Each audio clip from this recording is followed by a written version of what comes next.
My childhood was actually lovely up to some point, I think, until the age of, let's say, 11, 12, when you're kind of going into the teenage phase. But before that, it was lovely and peaceful. And even though it was pretty difficult in the beginning when I was very small, because the economy and just the general situation in the country was really difficult after the collapse of the Soviet Union. So my mom worked very, very hard for us to give me that safe childhood. You know, I feel like how much she worked to protect us both, to give us both a safe environment. So it was just my mom and me versus the world pretty much my entire life. In Soviet Union, you can't tell. It could be a picture that looks old as time, but it's actually like from the 70s. So yeah, it's a house that was built by my great-grandparents. It has no toilet and bathroom actually in it. So there's some like water and toilet outside, but it was like the small temporary home built to live in while you're building the big house. My grandma grew up in there, my mom and me, so like 3 generations. Last time I was there in the house, I even found the school reports of my grandma over there, like alongside with the pictures. So here is a picture of little me. I'm just 1 year old on it. So you can see me in a little blue dress, held by my father and the rest of my family, my aunt and uncle, my mom and my grandparents and my little nephew. And here's a picture of very young mom and dad that just got married. My father was probably like 19 over there. My mom is like 20, 21. So they're like pretty young. They seemed like so adults when you see those pictures as a child. And but now I'm like, oh my God, they were kids. I feel like I'm younger than them on that picture, but I'm not.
How's your family doing now with the situation in Ukraine? So right now my family is gladly safe. I text them every day, just even though they all from one same city. I text my dad, which is still there too, my grandma and my school friends with whom I built friends for like 10 years. We went to school together. We still managed to stay friends. My dad texted me, "Oh, grandma went to work today." I was like shocked. I was like, okay. I'm very touched and inspired of how strong and optimistic everyone stays. And it's like whenever I ask how they're doing, the answer is always, "We're fine, we're good. There are sirens in the city and sometimes we have to go hide under the ground for the bombs." But the answer always starts, "It's good, we're fine." So it's never like, "Oh, it's bad," or like, "Oh, we're so worried." It's always like, "We're fine. There's all the shit happening, but we're good."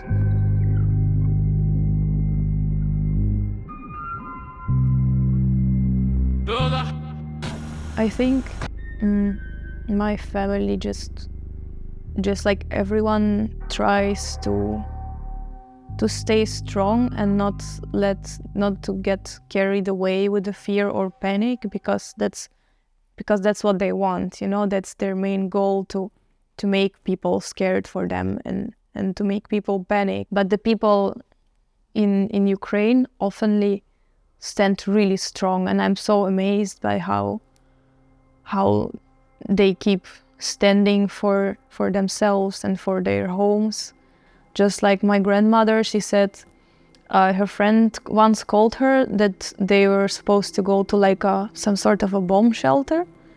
And first my grandma was already packing, decided, okay, yeah, we'll have to go. But then they called it off. And then she said, actually, I'm not gonna go there because I lived in this home my whole life and I'm not gonna leave it. And she said, if there will be some like bombs falling onto our city, I don't want to like die without people even knowing where I am, somewhere on the way to some bomb shelter, or to like in some bomb shelter where with some, I don't know, in the place that she doesn't know, where she doesn't feel home. So she said, you know, if it's meant to be, at least you'll know where to find me in my home.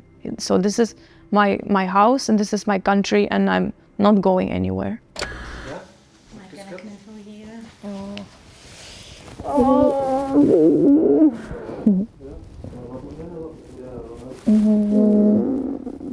Right.